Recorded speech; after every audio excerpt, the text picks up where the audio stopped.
ওমর রাদিয়াল্লাহু তাআলা আনহু সে একবার রাস্তার মধ্যে চলতেছিলেন, ঘুরতেছিলেন, দেখাশোনা করতেছিলেন, দেখভাল করতেছিলেন রাত্রিবেলা।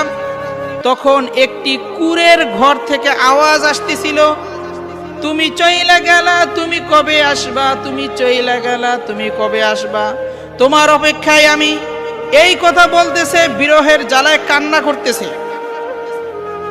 কিন্তু ওমর রাদিয়াল্লাহু তাআলা আনহু তিনি এটা পজিটিভ ভাবে নিলেন, না জানি কি সমস্যা হতে পারে।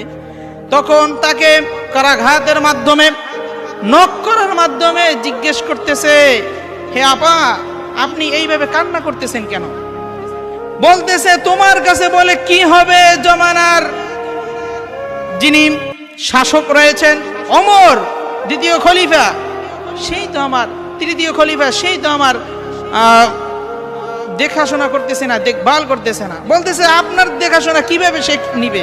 বলতেছে, সে আমার স্বামীকে সৈনিক হিসেবে অন্য রাষ্ট্রে পাঠিয়ে দিয়েছে, সপ্তাহ মাস বছর চলে যাচ্ছে, আমার স্বামীকে ফেরত পাঠাচ্ছে না, আমি সেই বিরহে কান্না করতেছি। তখন ওমর রাদিয়াল্লাহু তাআলা আনহু দেরি না করে বাসায় চলে আসলেন এবং তার কন্যা হাফসা রাদিয়াল্লাহু তাআলা আনহাকে বললেন, হে হাফসা, তুমি লজ্জা পেও না, তোমাকে এখন আমি একটি এমন কথা জিজ্ঞেস করব, তুমি সঠিক রিপ্লাইটা আমাকে দিবা।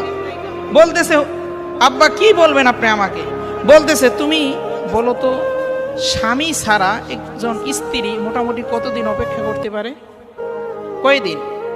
তখন হাফসা রাদিয়াল্লাহু তাআলা আনহা সে বলতেছেন, হে আব্বা, আমরা মোটামুটি 4 থেকে 6 মাস, এর বেশি আমরা অপেক্ষা করতে পারি না স্বামী ছাড়া। তারপরে ওমর রাদিয়াল্লাহু তাআলা আনহু তিনি বললেন যে, আমার সৈনিক তোমরা যারা আছো, প্রতি 4 থেকে 6 মাস পর পরই তোমরা ছুটি পাবে। সুবহানাল্লাহ। তারপর থেকে আবার ছুটির প্রোগ্রামটা চলে আসে, ছুটি নেওয়া শুরু করে সবাই। এর মাধ্যমে আমরা বুঝতে পারলাম স্বামী কোনোভাবেই বিদেশ চলে যেতে পারে না স্ত্রীকে রেখে।